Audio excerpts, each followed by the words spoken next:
Our last speaker this morning is Cathy Swaenepoel. We'll speak about primes and squares with preassigned digits. Thank you. I thank the organizers for inviting me. I'm very happy to be here and to give a talk in this conference in honor of Andrew. Happy birthday, Andrew. I should have slides, but so I'm going to speak about primes and squares with preassigned digits. So throughout the talk, G will be an integer larger than or equal to 2. It's the base in which we're working, and n will be a very large integer. So any non-negative integer k, which is less than g to the n, may be written in base g in this way, with its digits from the position 0 to the position n-1. So epsilon j of k denotes the digit of k at the position j. So we can represent an integer with its digits, but we also have its multiplicative representation as a product of prime factors. And the study of the connections between these two representations, also the study of their independence, is a very important topic in number theory. One way to study this independence is to study the digits of some interesting integers, such as prime numbers, or also squares, cubes, or higher powers. So this topic has attracted a lot of interest, especially over the last 2 decades. And in this talk, we will estimate the number of prime numbers and also the number of squares with a lot of preassigned digits. So I'm going to explain more precisely now. So we consider set A of integers between 0 and n-1. We see this set as a set of positions. So for instance, the positions here in red. And at each of these positions, say here, we will preassign the digit, the value of the digit. So for each j in the set A, we denote by dj the digit at this position. And elsewhere, there is no restriction. So among the integers which have these digits, these positions, we would like to estimate the number of prime numbers and also the number of squares. What's the number of integers, of all integers up to g to the n, such that at any position of in our set A, the digit of k is equal to dj. Well, for each position which is not in the set A, there are g possible values. So this is g to the power the number of digits which are not preassigned, which is n minus the coordinate of the. So the larger the set A is, the smaller the set of integers is, so the smaller the set in which we're looking for primes or squares is. And if the number of preassigned digits tends to infinity as n tends to infinity, then this is a little o of g to the n, which means that this set of integers is a sparse set. So actually studying primes or squares, or let's say primes with a lot of preassigned digits, is studying primes in a sparse set, which is also a very important topic in number theory. So I begin with prime numbers. So the goal is to estimate the number of primes p up to g to the n, such that at any position j in our set A, the digit of p is dj. So this problem has been studied by many authors who were able to preassign more and more digits. And in 2015, Bourgain made an impressive breakthrough by proving that we can actually preassign a positive proportion of the digits in base 2. So in base 2, he was able to preassign up to c times n digits, where c is an absolute constant. He did not give any value for this constant, explicit value, and he got an asymptotic formula as the number of digits tends to infinity. So after this paper of Bourgain, it was interesting to first try to find an explicit value for this proportion. We would like it to be as large as possible. And also it was interesting to try to generalize this result to any base. So during my PhD, I studied these questions. So I proved that in any base G, there is an explicit proportion C, which depends on the base, such that under some natural conditions on the preassigned digits, if the number of digits we preassign is less than c times n, we have this asymptotic formula for the number of primes with the good digits. So here we just assume that, which means that the rightmost digit and the leftmost digit are preassigned. Also, we assume this. So the rightmost digit is co-prime to the base, just because otherwise the problem is not interesting, because there is at most one prime in this set. And we assume also that the leftmost digit is not 0, because otherwise we're just counting here up to g to the power n minus 1. And here, so the main term is this term, and it's the expected value. So this generalizes Bourgain's result in any base. So in any base, the number of prime numbers with a positive proportion of preassigned digits is asymptotically as expected. So I said that the proportion of digits we preassign is explicit. So here are some values. In base 2, for instance, we are able to preassign up to 0.2% of the digits, and in base 10, almost 0.5%. That's all I wanted to say about primes. Now I want to speak about a more recent work about squares with preassigned digits. So I started to work on this problem when I was in Montreal. So I denote by S the set of squares.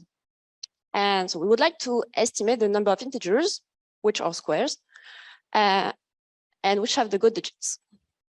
So a priori, squares are easier to handle than primes. For instance, if we want to count the number of squares in the short interval or the number of squares in an arithmetic progression, this is easy. But squares are sparser than primes, much sparser. And also there are some algebraic constraints on the digits of squares. Just to give a very simple example, if you look at the rightmost digit of a square, it has to be a square modulo the base. But we will see some other constraints. So there are other difficulties for squares. So the theorem I'm going to present, there is an hypothesis on the preassigned digits. So I first want to present this hypothesis. It depends on the base. There are 3 cases.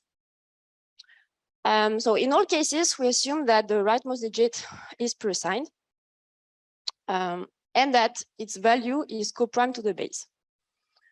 We will see that if it's not the case, some different things may happen. And also we assume that the rightmost digit is a square modulo the base, just because otherwise the problem is not interesting. So for instance, if the base is an odd number, we just assume this. But in base 2, for instance, so we are here, then we assume a bit more, because if we're in base 2 and we just assume this, then we could choose to preassign so the rightmost digit to 1, and let's say this one and this one also to 1. So we are in base 2 here. But then the problem is not interesting, because this is 7, 1, 1, 1 in base 2 is 7, and 7 is not a square modulo 8. So there is no square with these digits in base 2. So we assume a bit more. We just assume that the digits at the position 1 and also 2 are preassigned, and that this integer is a square modulo the base cubed. So we prove that in any base G, there is an explicit proportion C, which depends on the base, such that under some natural conditions on the preassigned digits, if the number of digits we preassign is less than C times N, then we have this asymptotic formula for the number of squares with the good digits. So we just assume the hypothesis I just presented, and as before, that the leftmost digit is preassigned and that its value is not 0. So the main term we obtain is this one, which is defined here. So eta of G depends on the number of prime factors of the base. And here we have a sum over all integers with the good digits. So this sum counts the number of integers with the good digits with a weight 1 over 2 square root of k. This is not a simple formula for the main term, but actually we don't expect to have very simple formula here. But we know very well its size. This is g to the power n/2 minus the number of preassigned digits, which is the expected size. So more precisely, this main term is less than a constant times this, and also larger than a constant times this. So in any base, we have this asymptotic formula for the number of squares with a positive proportion of preassigned digits. Now, I said that the proportion is explicit, so here are some values. So in base 2, we can preassign 0.5% of the digits. In base 10, more than 1%. And so as G increases, as the proportion increases and tends to a bit more than 4%. So here is an example. So in the theorem, we assume that the rightmost digit is co-prime to the base. Here is an example to show that when it's not, to show that some different things may happen when it's not the case. So this is an example in base 10 where the rightmost digit is 5. So for the set of positions, we take this set. It means that so we preassign the digits at each even position up to some bound, and as before, the leftmost digit. And then for the values of the digits at these positions, so how do we choose them? So we first take an integer s with these two properties. And then for each digit here, at each even position, we take the digit of s. So we define the preassigned digits in this way. And here we can take any value. So we prove that in this special case, the number of squares with the good digits is asymptotically given by this. So 10 to the power n/2 minus the coordinate of the set A is the size of the main term we had in the theorem. C of D is just depends on the digit here.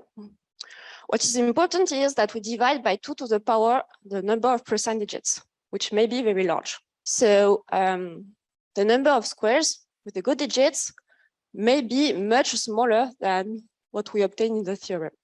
So to prove this, we first show that if k is a square, such that at each even position here, the digit of k is the digit of s. At each even position, the digit of k is also the digit of s. For this particular s, we have this property. And so then essentially it suffices to count the number of squares in an arithmetic progression.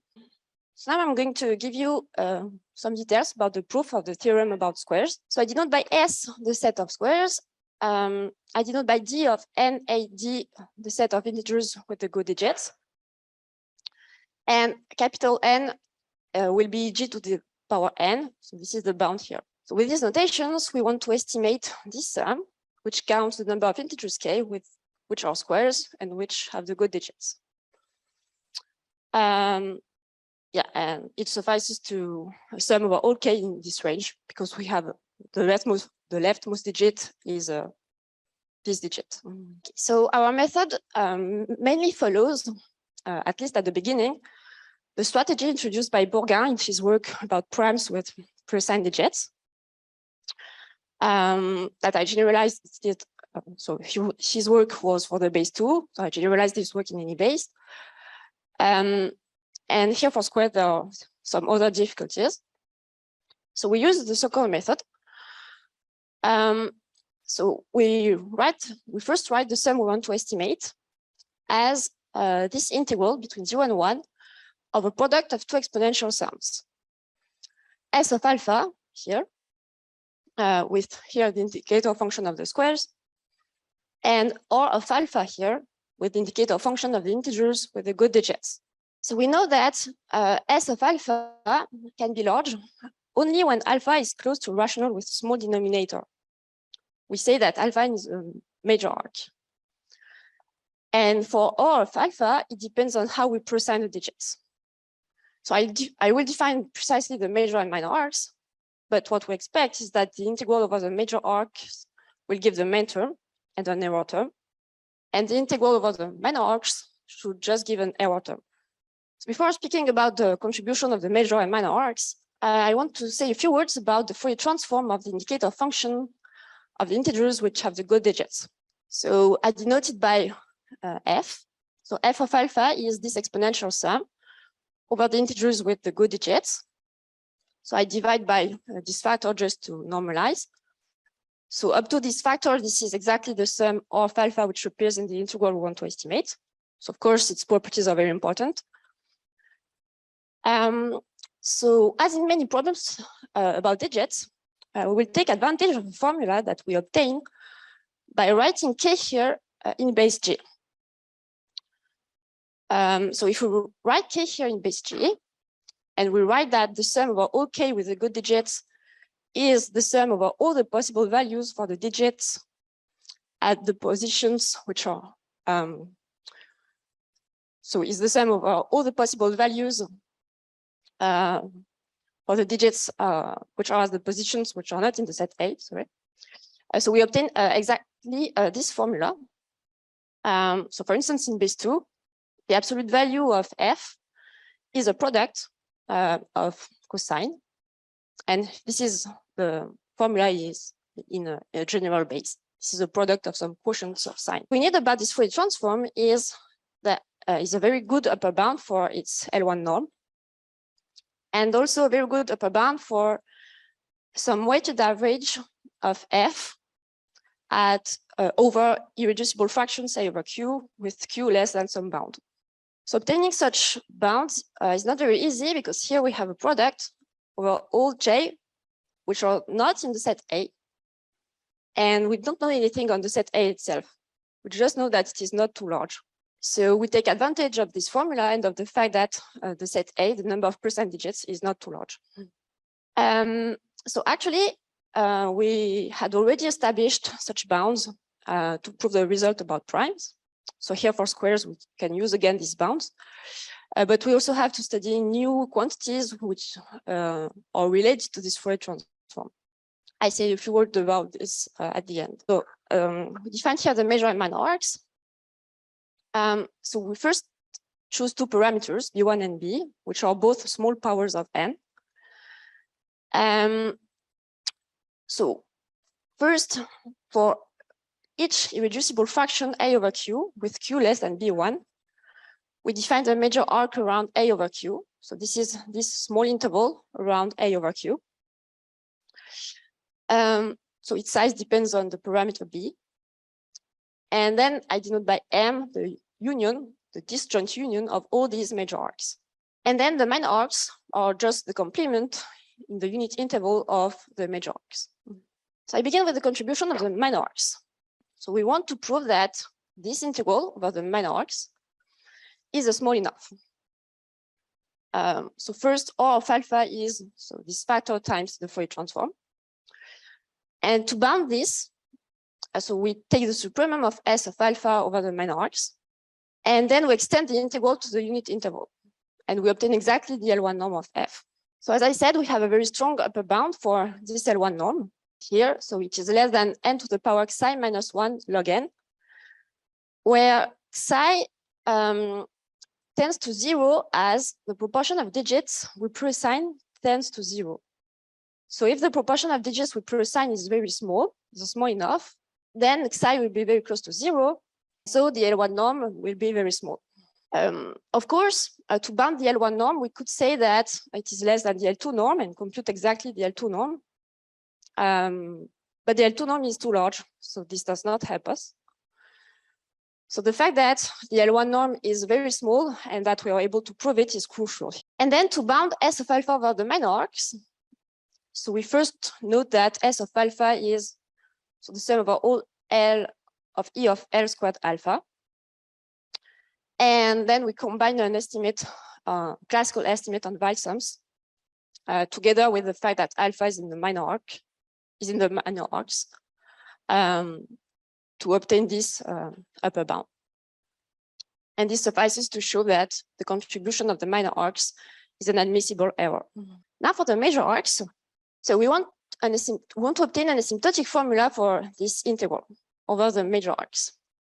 So just by definition of the major arcs, this is the sum over all irreducible fractions a over q with q less than b1 of this integral over the major arc around a. So we first fix q and a, and we study this integral. So the contribution of the major arc around a over q. So after some pages of calculations that I don't have the time to explain more, we obtain that the contribution of the major arc around a over q is given by this exponential sum plus an admissible error. So here G of Q and A is the quadratic Gauss sum here. And here there is a factor 1 over 2 square root of k, which is due to the density of squares. So now we still fix Q and we sum over all A less than Q and Q prime to Q to obtain the contribution of all major arcs around irreducible fractions A over Q with Q fixed. So we obtain that up to an admissible error, this contribution is this. I denote it by C of Q. So H of Q and K is defined here. And H of Q and K turns out to be a multiplicative function as a function of Q. And we have simple formulas of prime powers. So actually we know very well this factor. So to go further, we need to distinguish some cases depending on Q. So for simplicity, we assume that the base is a prime number, odd prime number, P. And we write Q in this way, so as a power of P times Q prime, where P does not divide Q prime. And then there are 3 cases depending on nu and Q prime. And we use here our hypothesis on the preassigned digits. So first case, nu is at least 2. Then we prove that CQ is 0, because for each K, all K, H of Q and K is 0 in this case. Second case, nu is 0 or 1, and Q prime is 1, which means that Q is 1 or P. And for each K, H of Q and K is 1. C of Q is this, which is large. So this will give the main term. And last case, nu is 0 or 1, and Q prime is at least 2. In this case, we can replace H of Q and K by H of Q prime and K. And then, so H of Q prime and K, so depends on Q prime, and on K, actually, just modulo Q prime. This is an integer which may take positive and negative values. Actually, we know that on average over all residue classes modulo Q prime, this is 0. And also, since the base is co-prime to Q prime, we expect that the integers with the good digits are well distributed in arithmetic progressions modulo Q prime. So we expect this sum to be small. And indeed, we prove that it is small on average over all Q prime, which are at least 2 and co-prime to the base. So this will give an error term. So to prove that this sum is a small on average, so we first use this classical upper bound for quadratic Gauss sums and the partial summation, and then it suffices to show that this exponential sum here is a small on average. So we know that here we no longer divide by square root of k inside the sum, but we sum over all k up to t, and we have a max over all t. So if t here is g to the n, then this sum, this exponential sum, is exactly the Fourier transform of this function at a over q prime. And we have very good upper bound for this average of the Fourier transform. So we are done. But otherwise, this sum is in some sense incomplete. So to handle this sum, we subdivide the interval 0t here into well-chosen subintervals in order to make appear the Fourier transform of the indicator function of the integers which have the good digits, but with some other parameters. Here, n is replaced by n prime, where n prime is smaller than n. And then we can use the fact that we have strong upper bounds for this weighted average of this Fourier transform. So we can proceed as in this case. Okay, so to conclude, with a good choice of the parameters, and if the proportion of digits we preassign is small enough, then we obtain this asymptotic formula for the number of squares with the good digits. So the main term is here. And we know very well which major arcs contribute in the main term. So for instance, we assume in the presentation here that the base is a prime number P, at least 3. We saw that the main term comes from the major arcs around A over Q, with Q which is 1 or P. And for instance, in base 2, it will be for Q equal to 1, 4, or 8.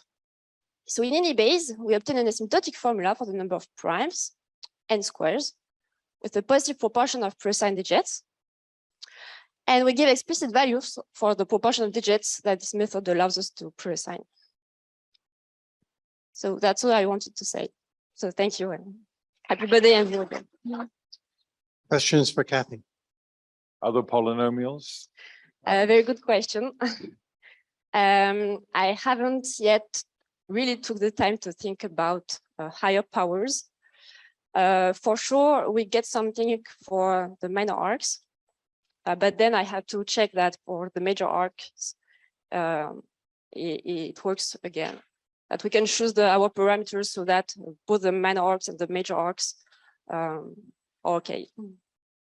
So for the minor arcs, the properties you're using, I mean, For the minor you arcs, can do a lot now if you Yeah, can for get the- the minor arcs. for the minor arcs, Major arcs should be doable. yeah. For the major minor arcs, so we have higher powers here, and yes, Oh, so at the end of the day, it's just about Weyl sums that yeah. needs control. Repeat the Sorry. question. Could you consider some sort of hybrid problem between preassigning some digits and then forbidding other digits in particular locations?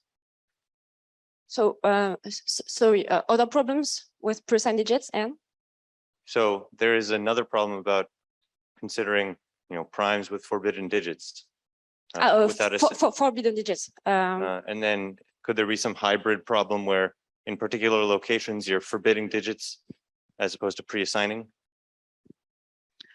Sorry, I'm not sure I understand very good the question, but for the problem of so for instance squares with some missing digits, so there is already a result by James. But what was your question? Oh, okay. So you mix the fact that you preassign some positions, and for the other positions you don't allow all the possible values. Oh, okay. No, I haven't thought about that. Yeah, but it will be very interesting. Yes. Yeah. Other questions? So how large can one hope this constant C to be? Or what is the smallest C that we know that there are no primes, that you can choose a set A and then preassign some digits and then you don't get a prime? So for primes, we think that we could Or squares, yeah. For squares, this would be 1/2 minus epsilon. So if you go further, there may be no squares with these digits. Primes? 1 minus epsilon. But yeah. Can you say anything about the numbers that are the sum of two squares? I haven't thought about that, but yeah, I can't answer. I have to think about that really. Yeah, that would be very interesting also. Or square-free integers? Yeah, for square-free integers, there is already a result by Igor and maybe with some co-authors with about square-free numbers with preassigned digits. I don't remember exactly the proportion of digits we can preassign. But... Now let's thank Cathy again. Oh, sorry. You thought about working with multiple bases where you preassign some digits? Someone asked me the question already, but I haven't thought about that already. No. Okay, let's now thank Cathy again.